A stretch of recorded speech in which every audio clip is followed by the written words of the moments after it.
to the cloud. This meeting is being recorded. Good evening, and welcome to the Candidates Forum presented and produced by the League of Women Voters of Northwest Wayne County.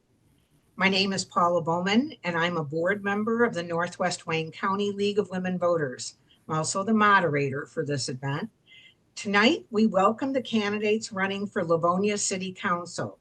In addition to a municipal facilities proposal, 19 candidates are on the ballot for 4 seats on the council. The top 8 vote getters in the August 5th primary will advance to the November 5th election. The League of Women Voters is a nonpartisan political organization. We do not support or oppose any candidate running for any office. The League does take positions on issues after careful studies, so you may see our name attached to an issue that we are advocating for or opposing. The League of Women Voters is where hands-on work to safeguard democracy leads to civic improvement. Membership is open to anyone who is at least 16 years old, and you can join through our website. The League's main mission is to promote political responsibility through informed and active participation in government. One of the ways we do that is by having forums such as this one tonight. The League also provides a nonpartisan voter guide found online at www.vote411.org. All of the candidates were invited to participate in that, and that is live now. Only League personnel and the candidates are present at this forum. We solicited questions from the public in advance so that we could ask them at tonight's forum. Questions were screened for clarity, and those which included personal attacks on a candidate were eliminated. There weren't any of those, but just want to let you know that's what we watched for. The views expressed in this forum are those of the candidates and not of the League of Women Voters. All qualified candidates were invited to this forum, and because of the large number of council candidates, we are asking the identical questions to 2 groups of candidates. The 2 forums are being filmed one right after the other, so there is little chance that the second group has any advantage of learning about the questions in advance. All the candidates have agreed to the format for tonight's forums, which is as follows. Each candidate will be allowed a 1-minute opening statement, a 1-minute response to all questions, and a 1-minute closing statement. The order in which candidates speak is in alphabetical order. However, we will rotate the order of the candidate who speaks to a question or statement first. League member Sandy Mae Niemesto is our timekeeper. She will be holding up cards so that the candidates know when their time is up. The candidate must stop when the stop sign appears.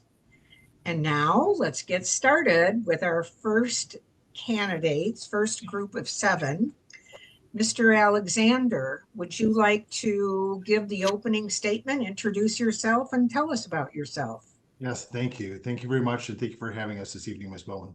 My name is Steve Alexander. I'm running for Livonia City Council because I grew up in a service-minded family. Our family was very focused in serving our local church, St. John's Lutheran Church. And after spending 18 years in our household serving the church, I wanted to spread further. So I actually went in the U.S. Navy for 4 years, served on board the USS Fort McHenry, traveling all over the world during humanitarian effort. When I came home, I moved to Livonia, met my wife, Angie. We raised our kids here. We lived here for over 20 years. I spent those same 20 plus years working at Ford Motor Company, leading global smart city projects while volunteering across our community. Volunteering from President of Moose Lodge to various Rotary projects, from serving in our church to leading neighborhood civic groups. I stayed active in a lot of these different community endeavors because I believe in building a stronger Livonia. This is something that I really feel like I was, inclined to do in Livonia for Livonia. So, thank you, Mr. Alexander. Yep, thank you. All right. Mr. Brockway, your opening statement.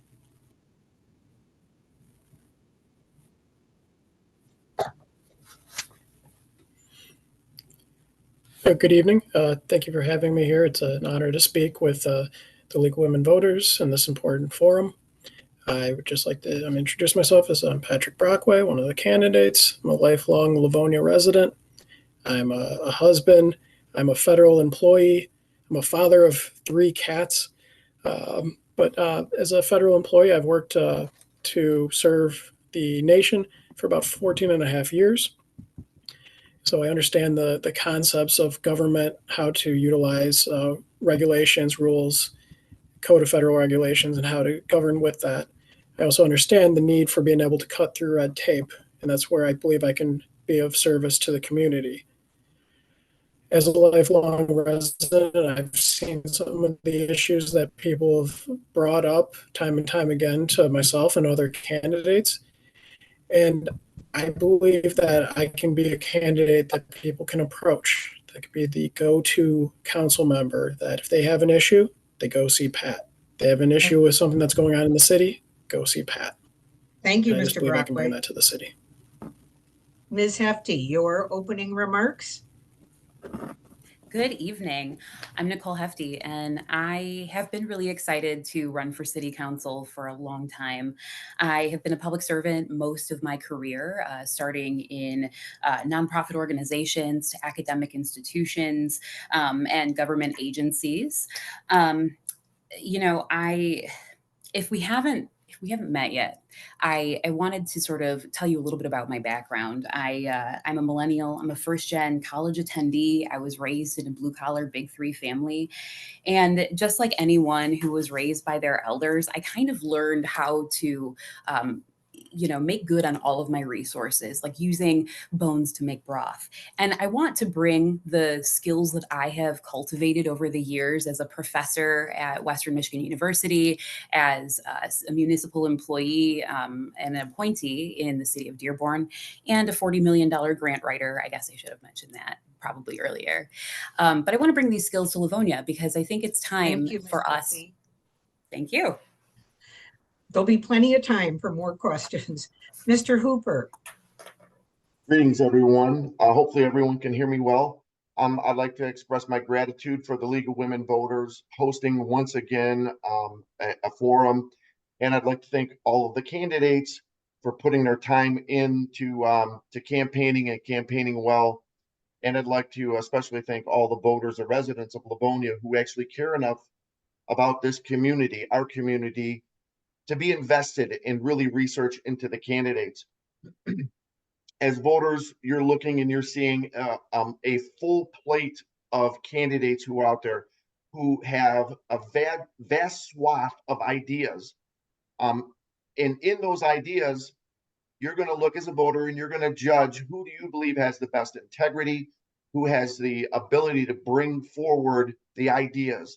I think that what sets me apart is I have an ability to value, to see opportunity, value, and quality. And that's what I want to bring as a councilman. Thank you. Thank you. Ms. Janis? Okay. Thank you very much for the opportunity to talk to you tonight. I appreciate the League of Women Voters for having us all here. And I'm happy to say that, amazingly enough, as candidates, we've all sat there and formed some pretty important bonds with each other. So good luck to everyone. I am a steward and committee person at the Teamsters organization in Plymouth Township. I have learned a lot of skills that I can use to put forward as a council person by helping others. I lead with a servant heart, with sitting there and helping the disadvantaged, with looking at what would help a person best if they were looking for getting a ramp or whatnot. I'm more of a behind the scenes person usually, but as I looked around the field, I was seeing people that didn't have necessarily my viewpoint on things, and I'm one of the late people that jumped into the race. Thank you. Thank you. Thank you, Ms. Janis. Mr. King, your opening remarks? Hi, everyone, and thank you to the League of Women Voters for hosting this forum. Thank you to each candidate for stepping up and running for office. It's not easy. So let me tell you a little bit about my background. I am a proud Jesuit educated millennial, and Jesuits have a mantra that is really important to me: being man for others, men and women for others. I have a servant leader heart, who is a proud AmeriCorps alum, serving in 3 different nonprofits in the city of Detroit. So I started out at Focus Hope in the education department, and did some education work with United Way for Southeastern Michigan, and then finished in disaster services at the Red Cross. So I bring a lot of servant public service skills, and I also volunteer at Crisis Text Line and serve on the board of directors at the Livonia JCs, as well as the Human Relations Commission of Livonia, where I have been serving since August of 2024.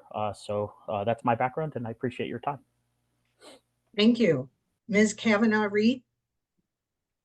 Hello, my name is Kavanagh Reid, and I'm running to be your next councilwoman. I just completed my 3rd year as the executive director of the Livonia Spree, and this job is what made me want to run for office. I have the unique opportunity to not only work with city officials, but directly with police, fire, paramedics, civic groups, nonprofits, local businesses, food vendors, entertainers, and even kids entertainers. And while working with all of these types of people, I noticed areas in our city that were lacking, and I know I can do something about these areas. And I have also become easily accessible to the people of Livonia as the face of the spree, and I have heard their personal concerns about beyond our carnival.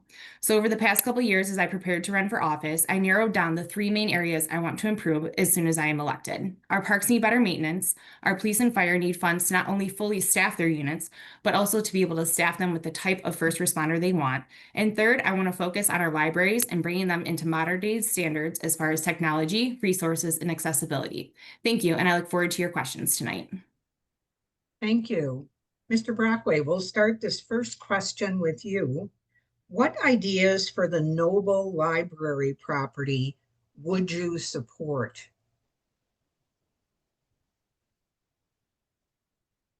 You're muted. Unmute, please. Oh.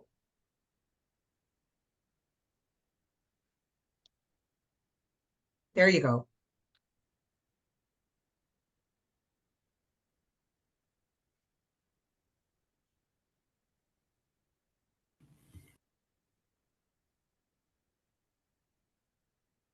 Patrick, you're muted. Yeah, even when you were unmuted, we were having some trouble hearing you. Try it again.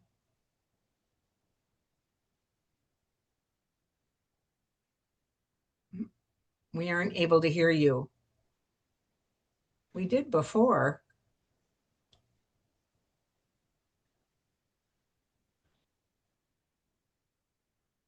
Okay, how about now? Yes. Would you like me to repeat the question? Yeah, that's odd. It's a little bit of a What delay. Let me try to fix that. And the question again is, what ideas for the Noble Library property would you support? No, but can you still hear me? Yes.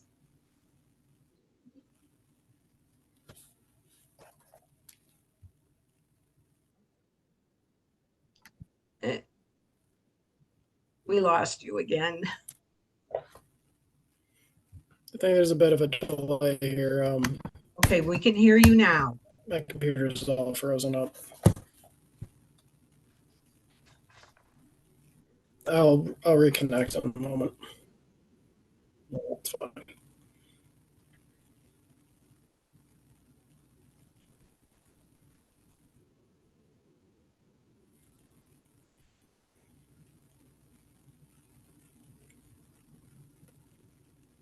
Why don't we move on to Miss Hefty, and we'll let you answer this question first, please. Sure. So I believe in preserving the properties that we have as long as they're in operable condition, and renovation is not something that will supersede the cost of a new property. I've been over to that property, to the Noble Library. It is so beautiful. I believe that libraries are the last bastion of democracy. I think that we should have more libraries, not fewer, because when we have smaller libraries, whose stories get told? How do we decide whose references are selected among the books. And so I would really like to keep Noble Library property as it is. Thank you. Thank you. Mr. Hooper? Thank you for this question. Also well done handling Patrick's situation there. As it pertains to Noble, I too have been by this property. I've talked with one of the biggest advocates for Noble Library. I've actually gone as far as to go to Bentley Historical Library, looking at the blueprints, the original blueprints for this library. It is a magnificent structure. There is not another structure that I'm aware of architecturally that is as significant as that in Livonia right now, save few, if you will. That being said, there is plenty of opportunity in there. Looking at the structure itself, it was built as a library and it serves that purpose very well, or it could serve that purpose once again very well. And let's face it, libraries are essential services too, and we have to support our libraries in this community. Thank you very much. Thank you. Ms. Janis? Yes, I would have to agree with the first two candidates. I would love to see it kept as a library. Many of the people that I've talked to in the area have recommended that we sit there and keep it, reopening it as a library.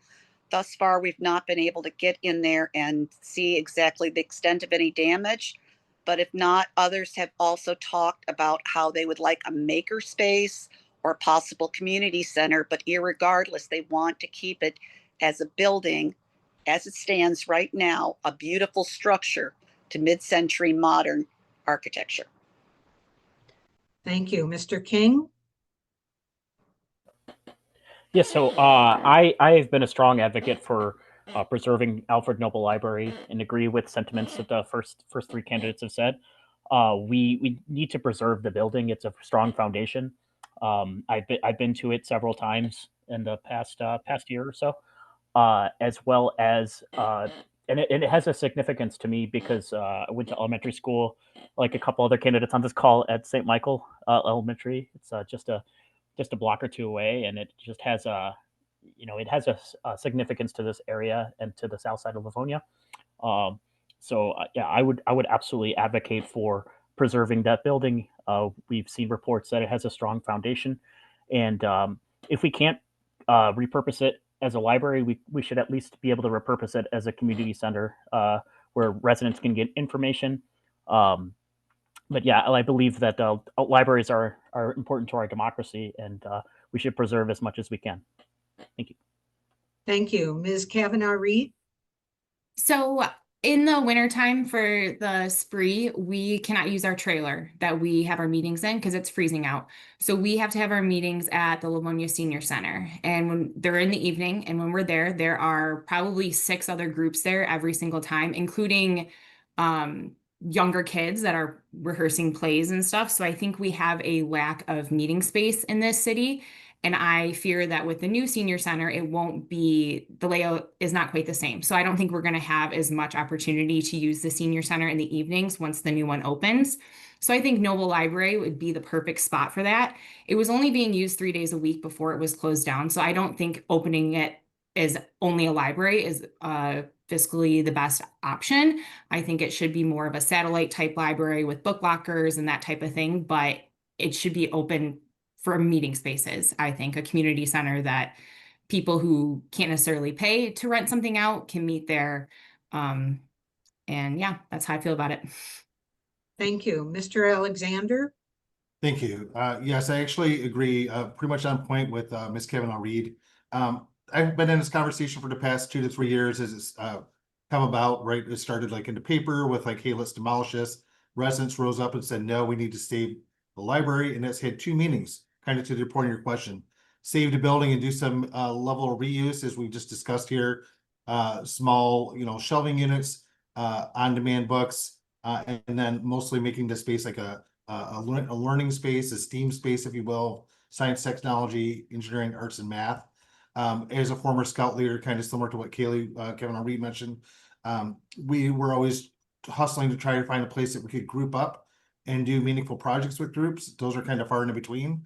You either kind of have to rent a school cafeteria or you have to rent some church space. So this would be most ideal, is to have that blended use and preserve that building as a historic property. Thank you. Thank you. Mr. Brockway.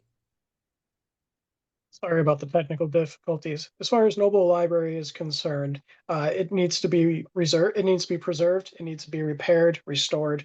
It served the south side of Livonia for many years. As a child, I went to St. Mike's Elementary, so my first foray into research, which I ended up using in my master's, started at going to Noble Library. It can be repaired. The residents of Livonia have voiced that they want to keep it. The administration has commented that they want to keep it. What it becomes is a question that's going to be down the line, but we need to shore up that it stops deteriorating. And that's an easy fix. There's a lot of simple repairs that we can do to ensure that it doesn't deteriorate more and that it actually can be preserved. And I believe in the future that this building will remain just a historic landmark within the it has an important part of our history, and it also has an important future for Livonia. Thank you. Ms. Hefty, we'll start this next question with you. If elected, what major idea to improve Livonia would you present to the council? Gosh, am I limited to just one? Well, first and foremost, my main idea is to look at our budget and see where it is that we can be more creative. I am against the bond issue because I believe that we can do better in terms of our funding mixes and how we are creatively funding projects. That money could be used for so many other things. For example, it only costs about $50 million a year to ensure that children 0 to 5 years old have free childcare in Livonia, based on the number of children under 5 in Livonia. And so my objective is to ensure that we are saving money and that we are exploring alternate avenues for funding before we are hitting our taxpayers with yet another bill. Thank you. Thank you. Mr. Hooper?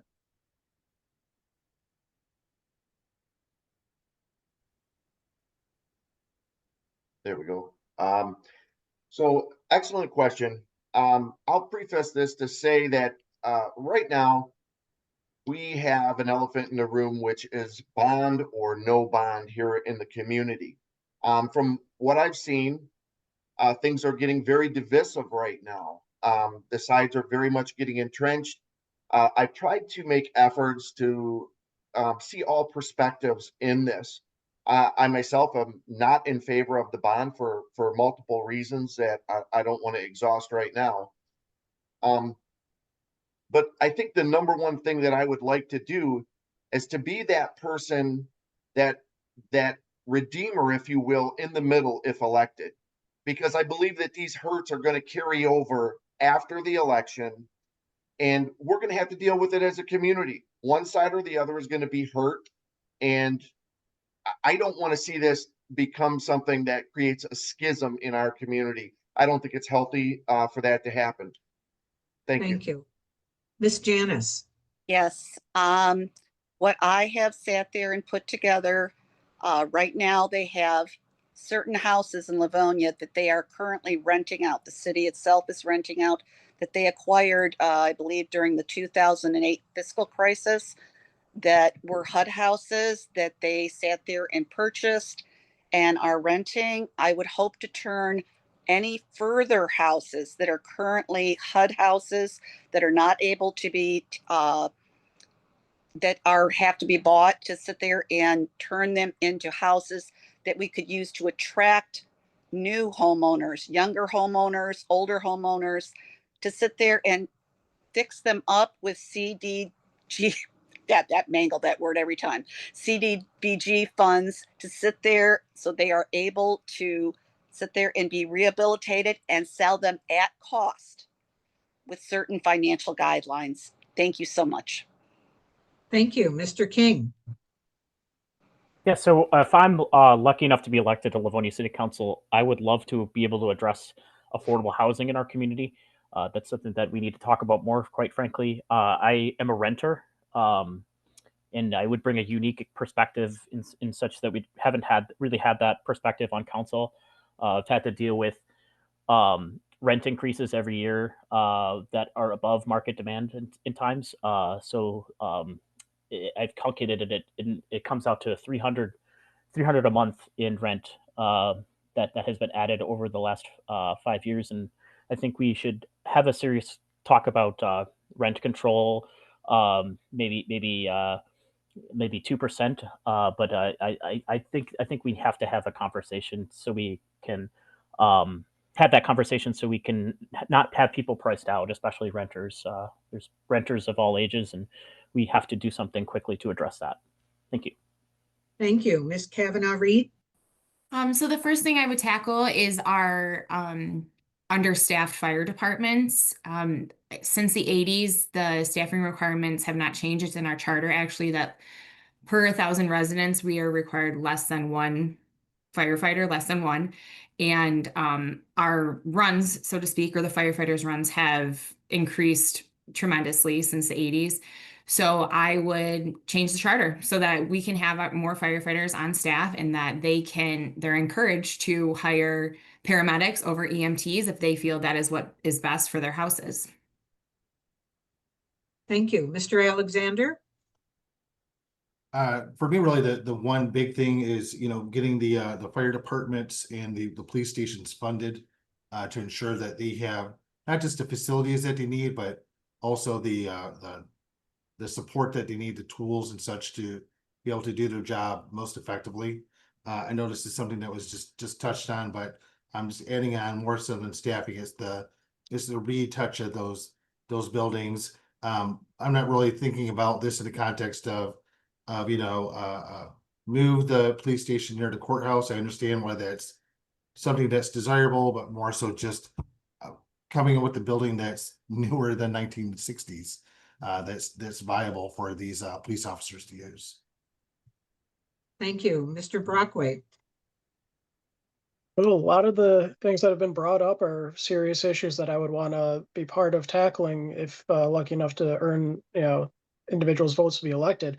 Something that hasn't been touched on, I believe needs to be, is the maintenance of the buildings, facilities that we have here in Livonia. I believe this current millage, which I'm not for, kind of rose from the fact that we have buildings that aren't kept in the best of shape, and which kind of gives people the reason to maybe perhaps tear them down to try building up new.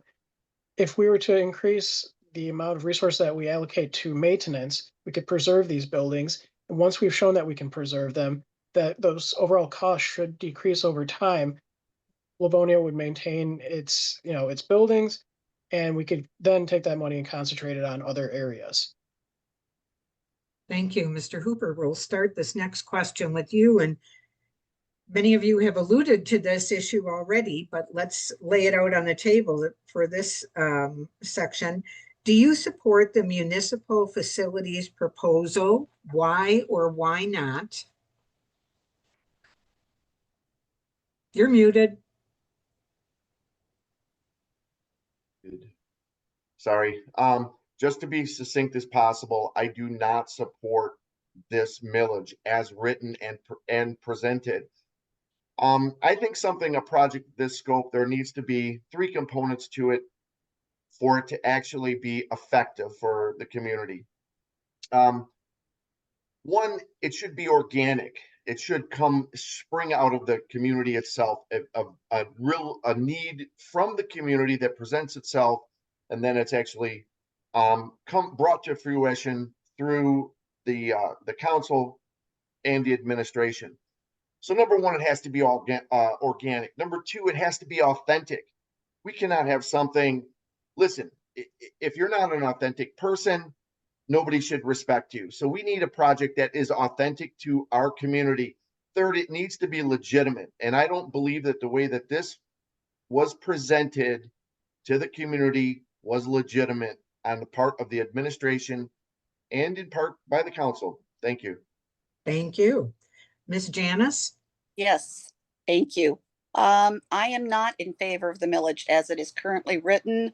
I attended a meeting where we were able to see Councilman McCullough, our council president, where he showed that he was able to build a fire department building along with the police department in Northville Township that were considerably cheaper than what we are currently anticipating for these buildings.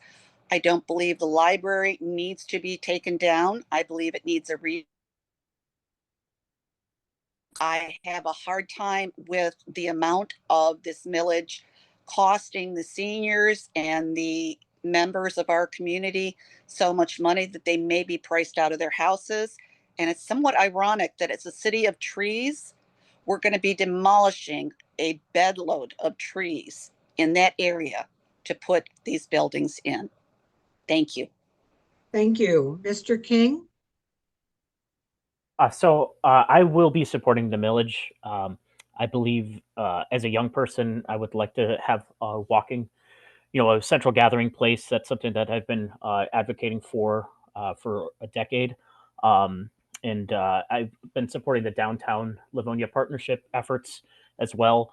This is something that that I've really wanted to see in our city for quite some time, and have tried to build public support for it. And I've been to both the police and fire stations, and I don't think we should spend our tax dollars towards bad buildings that, frankly, they need upgrades, and they need technological advances, and that's part of the reason why I'll be supporting the millage. And that's really all I have to say on that particular issue. Thank you. Thank you. Ms. Kavanagh Reid? Yeah, so I am 100% in support of the millage. I don't want to have to be back here in 5-6 years talking about buildings that need even more maintenance done to them, more fixes done to them, and it's going to cost us even more money. Last night I was at the Capital Outlay and Infrastructure Committee meeting, and they were presenting the floor plan on the new police station, and they had an expert there that was going over the different technologies of modern day police forces and how quickly they're changing, and how you need a building that you can also change the technology, you can change the training area, that kind of stuff. In our current police building, they cannot do that. And they also, the holding cells alone in the current police building are so unsafe. They cannot see all the prisoners. And this alone will put our officers in a better position safety wise. So I'm in full support of it. I also don't like how it was laid out. I don't think making a joke about a downtown is the best way to get municipal buildings funded, but that is why you should elect me to council. Thank you. Mr. Alexander? Nice. All right. I'm gonna just kind of add on to that. So yeah, I'm a yes vote. I've been following this issue since it started as the bike walk path in 2011, and shortly around that time when I started getting more involved in the city, we were talking about the fact that these buildings weren't ADA compliant. Obviously, here we are 14 years later, they're still not ADA compliant. That's not okay. But where we are now in 2025 is we know how to build buildings that are going to be flexible, that are going to be kind of protected for the future.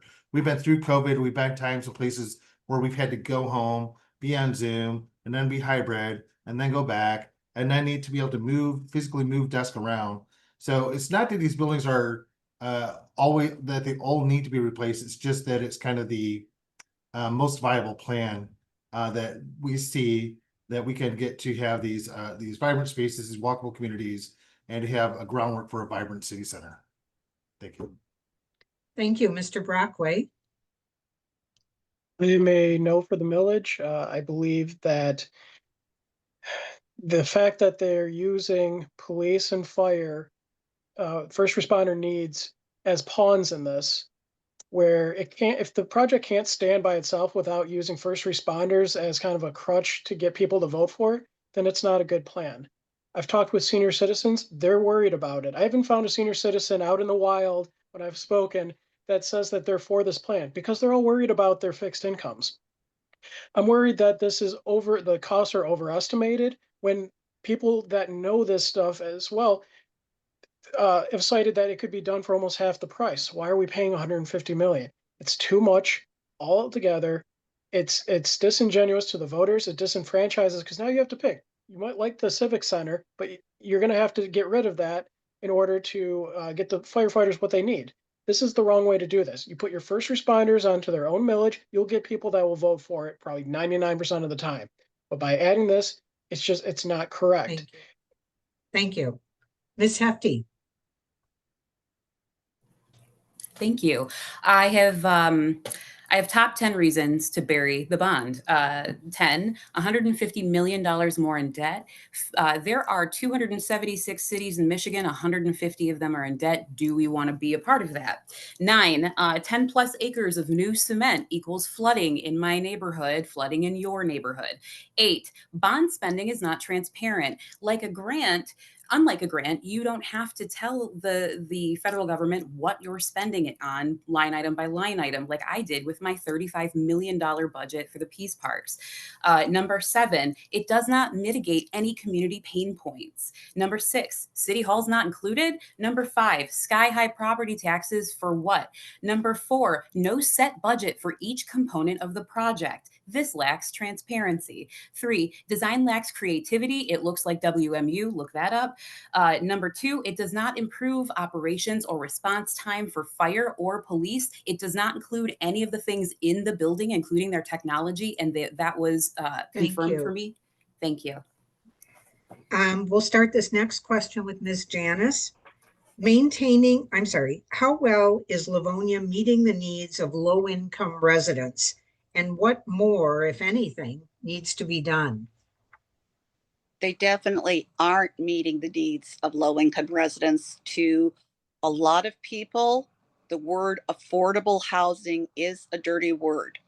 Yet as the child of a mother that moved out to here and lived in an affordable housing unit at Brashear Towers and 6th and Newburgh, they have affordable housing for seniors. And I don't see where we cannot sit there and have people of all differing socioeconomic backgrounds living jointly in an area without having them stereotyped.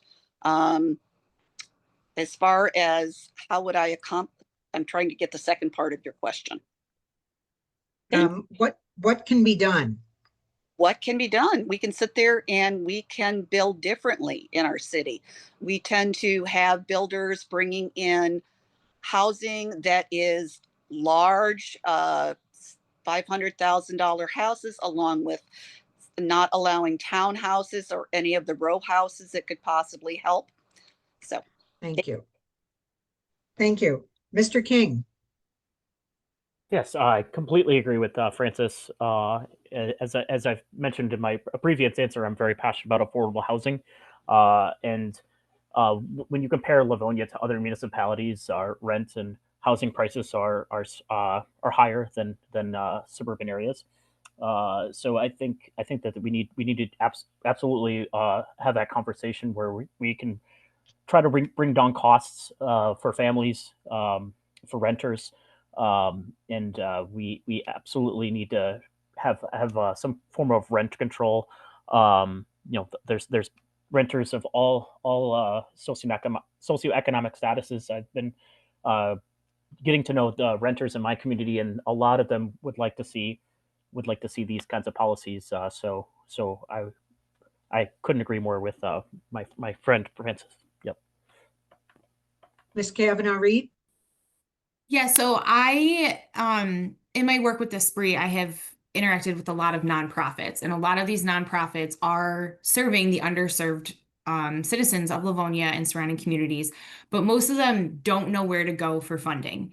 And while this is, lower on the totem pole of needs overall, housing is such a big need, we can start somewhere, and we can start down with the nonprofits who are, organizing food drives, who are doing the clothing drives, like the Kiwanis, those type of organizations. And I think we need something that makes it easier for these organizations to know where they can get their funding, and have the people such as the Spree make it more well known that they have the funding they want to give out, and something that will partner these organizations up. This could make an impact, albeit a small one. I think it could get us started moving the ball forward to help the underserved people of Livonia. Okay, Mr. Alexander. Yeah, so thank you. Livonia does have higher home costs than like Wayne, Westland, Redford, Garden City, but it is more affordable than housing that is north or west of Livonia. I have some study material that I delinquent I'm posting on my blog, but essentially, Livonia is still one of the more affordable cities in Southeast Michigan. So we're not doing terrible, but obviously we could always do better. I mean, if we know we can do better because this is a topic right here in this conversation. So in my campaign, I've advocated for providing more missing middle housing in Livonia. It has to have affordable townhouses that fit into existing neighborhoods. We're seeing a lot of these detached condos coming up, and they're priced out at like 400,000. We need like 200,000 or less dollar townhouses that people can realistically purchase. So we need to work with Michigan Housing Authority to make that happen. Thank you. Thank you. Mr. Brockway? Livonia, from some of the stats that I found, Livonia is at about a 4.7% poverty rate, individuals underneath the poverty line.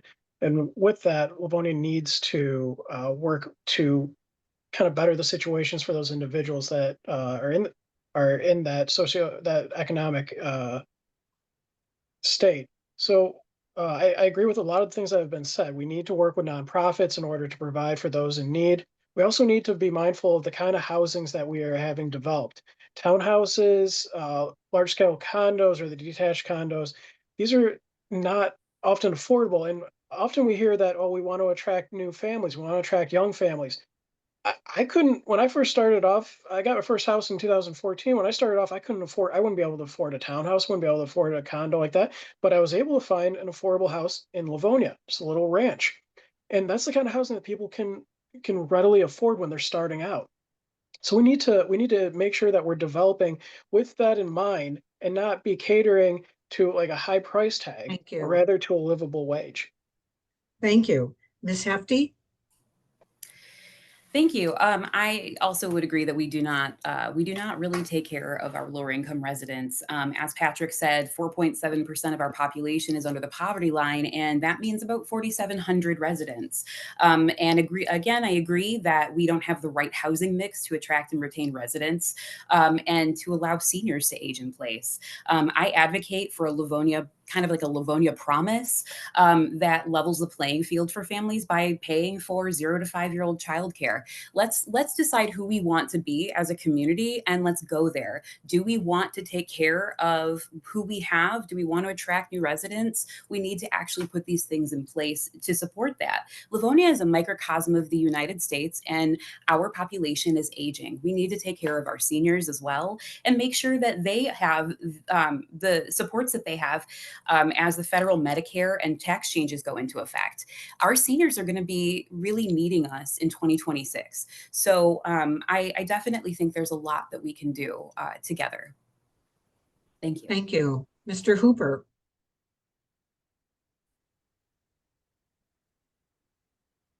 Yeah, another good question. I'm going to take a little bit different approach to this. Much of the issues regarding housing cost, it's not just for Livonia. I think all of the communities in Michigan are experiencing this, and probably across the country. I am not one to say that government should get involved in everything.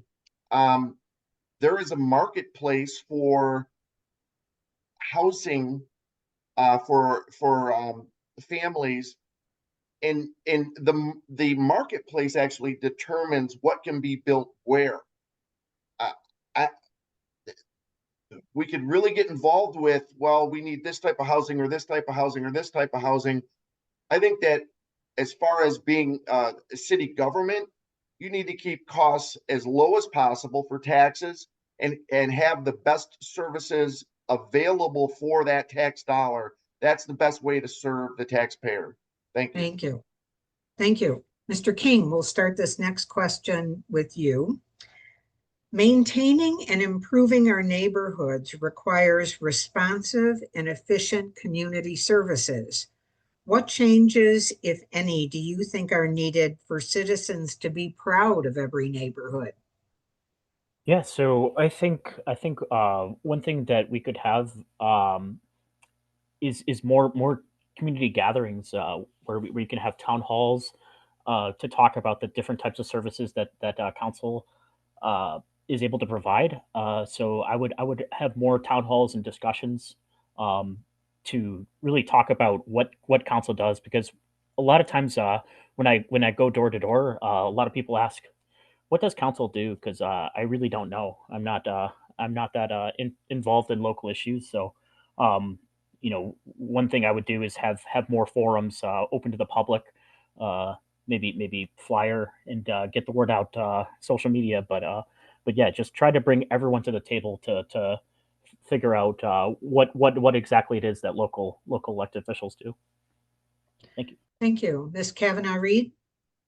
So at the beginning of the year, I needed to get out of the house with my 3 boys. And so we visited every park in the city with a play structure. And the differences were shocking between each neighborhood. But I do think that if we put a focus on neighborhoods, each getting certain, within a certain distance, neighborhoods getting a play structure with a covered pavilion, with nice landscaping, with nice walking paths, I think that can make residents of neighborhoods more proud. And then we can bring in the neighborhood grant program that's already in place, up that a little bit, and let the citizens really decide what they want in their community parks of their neighborhoods. Some of these parks were burned down, and some of them were the most beautiful parks I've ever been to, and they just were a couple miles apart. So I think we have a lot of room for improvement in our neighborhoods, and I think we can start with central gathering places with parks, covered pavilions, walking paths, great landscaping, that kind of thing. Thank you. Mr. Alexander? Sure. Thank you. It's both, for me, it's both parks and walkways. So kind of Ms. Kavanagh Reid's point, I too have been to some of the smaller and less cared for parks, such as the Wilson Acres Park down by where I live. It's a park that desperately needs mulch, desperately needs to be cleaned up, and there's apparently no funding for that. But at the same time, even traveling to that small park, if you have if you have like an elderly parent with a walker, if you have a child in a stroller, like the typical umbrella stroller, it's very difficult to get across those bumpy sidewalks and get there.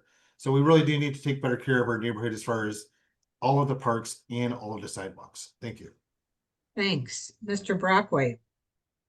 I believe pride in neighborhood kind of starts at home, and we need to make sure that our neighborhoods are being maintained with the rules and regulations that are in place for trees that are the city's responsibility. When residents are reporting that they are dying or they are overhanging or they are causing potential nuisance, those need to be responded to so that we avoid, one, it makes the areas look nicer, and two, it keeps people safe, which is probably the more important factor. Also, sidewalks. We have a lot of different sidewalks that are have different issues. There's a senior community where there's been sidewalks that have been in need of repair for something like 8 years. These are low-hanging fruit that should be addressed immediately. And that way we can have pride in our city when we can walk down a neighborhood without tripping over something, and that we can just start small. It doesn't have to be a huge fix, but these smaller fixes can make residents feel more proud of the neighborhood that they live in. Thank you. Ms. Hefty? Thank you. I envision a Livonia that has thriving neighborhoods that have a 10-minute or less walking distance to a local park. I really advocate for urban green spaces. It's those like green spaces that are between maybe businesses, just like a little patch of green so that, you have respite from all the gray. I also, again, I push flood mitigation because it's such a big issue in my neighborhood. I'm in the Rosedale Gardens, but also I want to see our neighborhoods safer by shifting heavy truck traffic away from our pedestrian areas. I'd like to see protected bike lanes to encourage more people to feel safe on the road, especially if they're taking their kids on their bikes and there aren't, sidewalks. And I'd like to replace and repair sidewalks where needed to make sure that everyone can get to where they need to go safely. Thank you. Thank you. Mr. Hooper? So the question is what neighborhoods can do to feel pride. What I'd like to use as an example is Old Rosedale Gardens. Recently, they just had their 100th anniversary celebration in Mize Park. And what a phenomenal output that they had there. Now, that was sprung up out of something organic. It was the neighborhood that actually facilitated this, and it grew, and they invested in it. They have a parade, they grand marshal to the parade. These are things that I think, if you look at that community, that is an element to be very proud of. To pull that off, to produce that, you could sense the pride being there at that celebration, and I was very encouraged by it myself. And I think that anyone there, and many of the candidates were there, would be. Thank you. Thank you. Miss Janis. Yes, I have to agree with a lot of the candidates. I would like to see more work done on some of the parks. We're very lucky that we have two different areas real close by us within 10 minutes. But I know of other residents that do not have a close by park, even a pocket park per se, to sit there and to rest your limbs while you're in a covered shaded area, along with an area where your kids can play, where your dog can possibly be walked and whatnot. I think those would be appreciative and be very much enjoyed. Thank you. Thank you. We have one more question before we get to our final statements. We'll begin this last question with you, Ms. Kavanagh Reid. What do you see as the top issue facing our city today? How have you engaged with City Hall or local residents to address this issue recently? So I think a lot of people are feeling there's a lack of transparency, especially with the millage issue going on. People are accusing the administration of different things. And I think it's just people are unsure of change. It's a natural human response. And I also encountered this when I took over as executive director of the Spree. People were questioning where the money was going, who was paying for what, that kind of thing. And so I lay it all out on the line. I publish our annual financial report as soon as it wraps up at the end of September. I'm willing to answer any and all questions. I've gone and spoken to different civic groups, to the Livonia Public Schools, about any and all questions they have, because it is our community's annual birthday celebration. So I really think it's the transparency that is a huge issue right now, and I'm an open book. So any questions people have, I'm here for you, whether it's with the Spree or with city issues. Thank you, Mr. Alexander. Thank you. Yeah, so it's kind of a combination of things, right? So transparency, trust, and just being involved. And words I hear a lot when I'm sitting in city council meetings or meeting people before or after the meetings, you talk about like, well, I didn't know, or nobody told me. And those are phrases we hear again and again because, you gotta remember we lost the paper distribution of the Livonia Observer, and people are either relying on Facebook pages or Facebook groups to get some level of insight and information. So it's pretty hard to have like a one good source of truth for us all to rely on. So myself and many others are kind of scrambling, trying to fill that gap by saying like, hey, you know what, I'll sit with you, I'll talk with you, I'll tell you what I know, I'll take your questions, and keep that transparency flow going. Myself and many of the other candidates seek to do that. I know some folks on council do a pretty good job on that, but what we really got to get back to is that single source of truth, something that's available to the public, in print, online. Thank you. Thank you. Mr. Brockway. I believe that civic knowledge is definitely one of the biggest hurdles that Livonia faces. Mr. Alexander kind of hit the nail on the head with that when you're done with a meeting, a lot of the residents will be talking amongst themselves like, well, I didn't know this, I didn't know that.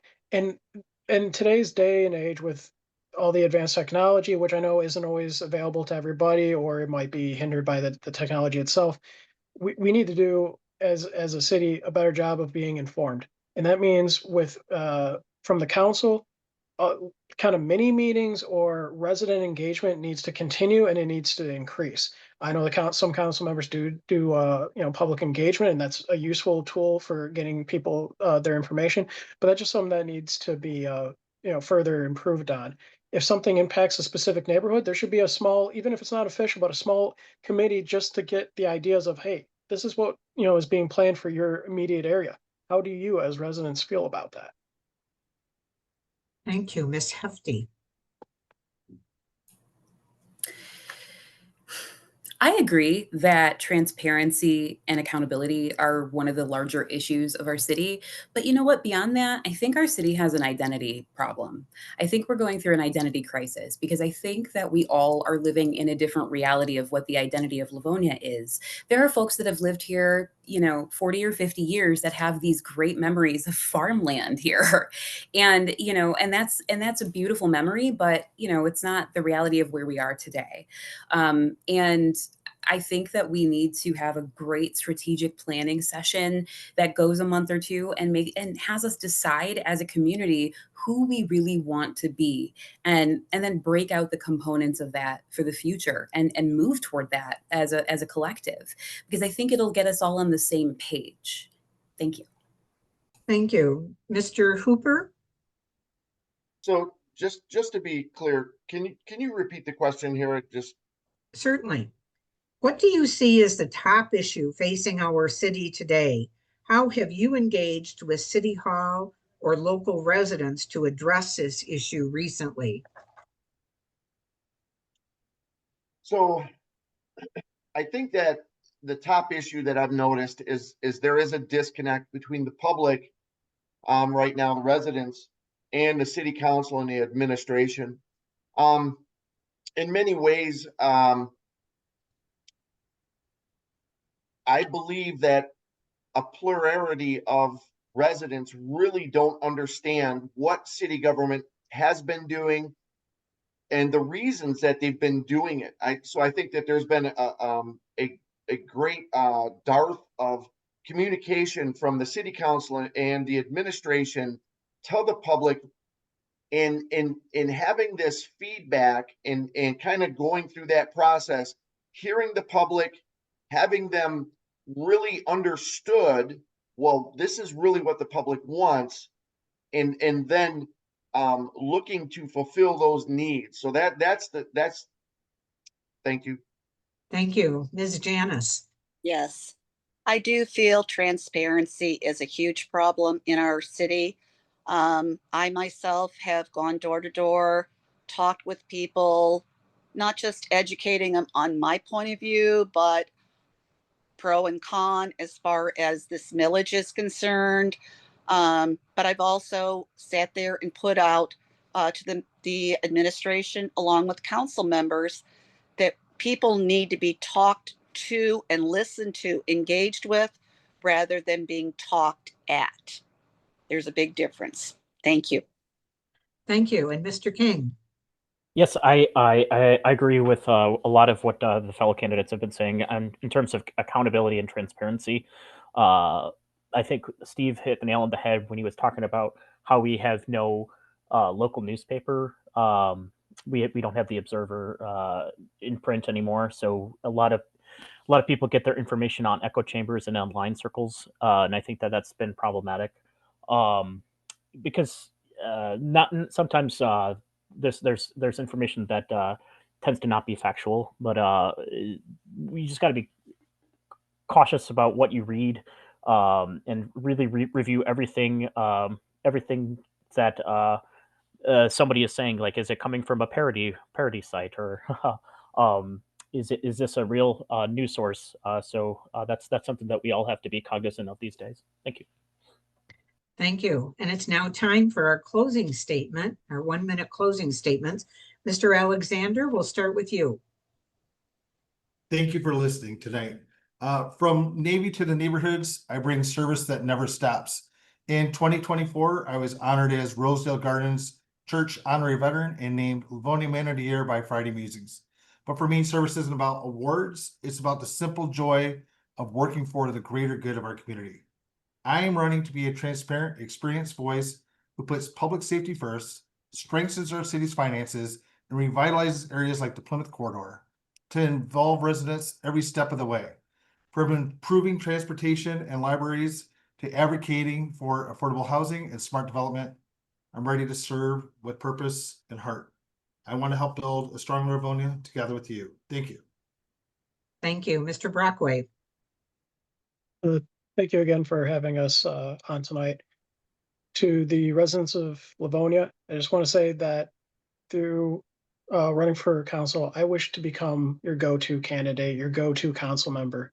If you've ever felt like you haven't been listened to, if you ever felt that something is wrong, but you don't know which way to turn, if you've ever felt like you're not being heard or not being responded to when there's a city need that's just not taking place, I want you to be able to reach me, email, text, call. I want to be the person that, hey, if you got a problem, go talk to Pat. And that's what I promise to you, the residents of Livonia. I'm be working for you and only you. I don't take donations. I'm not beholden to anybody except you, the residents of Livonia. Thank you. Thank you. Ms. Hefty? Thank you once again for having us. I'm running for this role because I understand what the job of city council entails. I've been an adjunct professor at Western Michigan University now for, gosh, more than 7 years. And I'm not running for power. I'm not running to be looked at. I'm really running because I think that there are critical decisions that this council makes that are really going to change the future of the city for good or for bad. Livonia deserves leaders who are accountable to residents, people who intend to actually represent the constituency and not their own interests, people who will act with integrity and purpose and fiscal discipline. And, you know, I might not be able to do everything, but I can help you read your tax bill. I can ask you for your advice. And the best I can do is my best every day. And you have a hefty choice to make. Thank you. Thank you. Mr. Hooper? Well, thank you once again to the League of Women Voters for hosting this. Takes up a lot of time. I appreciate it, as I'm sure all the candidates do. Livonia, you have decisions to make.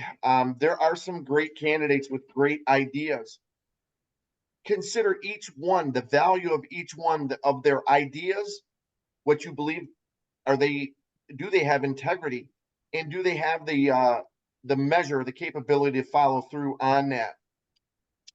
I'd love to be your councilman. I would love to represent you as you feel that you should be represented. There's a lot of great ideas, a lot of great candidates. One thing that I'm looking at in all of these candidates is I'm not gonna have a monopoly on the best of ideas. I want to look at all of the candidates, what their good ideas are, and can I work with them when I am on council with them? And let us work as best we can for that. Thank you. Thank you. Thank you. Mr. King? Yes, so thank you first and foremost to the League of Women Voters for hosting this forum. This has been very informative. And like James Hooper said, there's a lot of great candidates in this race. There's people that I hope to be friends with for a long time after this is over. But yeah, the voters get to decide ultimately who makes the best case and who has the service credentials for this role. I've stated my case. I'm a proud lifelong resident of Livonia, member of the Human Relations Commission, and I really do believe in putting people above politics. At the end of the day, I want to be that kind of person that can be relied on for any kind of issue. I'm a trained crisis counselor. If anybody is going through any kind of struggle, mental illness challenge, I'm happy to be that kind of friend for you. So it's more than, I'm more than your standard candidate, and I hope to get your support. Thank you. Thank you. Ms. Kavanagh Reid? Did we miss Frances? Oh, I'm sorry, Ms. Janis. Please. She can have the floor. Thank you. Go ahead, Ms. Janis. Okay, no problem. Thank you very much for having this forum tonight. I greatly enjoyed it. And thank you, Kayleigh. I really appreciate you. Basically, I would have to say that I am kind of unusual in that I lead more with a servant heart. I believe in service to others. I believe in investing in people rather than investing in politics. I'm more of a believer in the good of mankind.